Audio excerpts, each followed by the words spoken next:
Vacă mă rău, dracu m-ai văzut. Bă, Melule, ai un pic de respect pentru o persoană mai vârstă ca tine.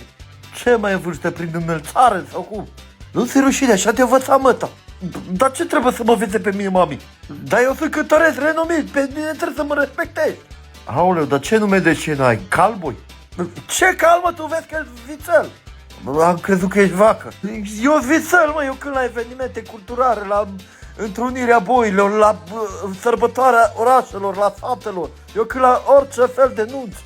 La evenimente rutiere cât? Poftim? Cât și la împământări. Bă, tu nu ești sănătos la capă, Melule, bă.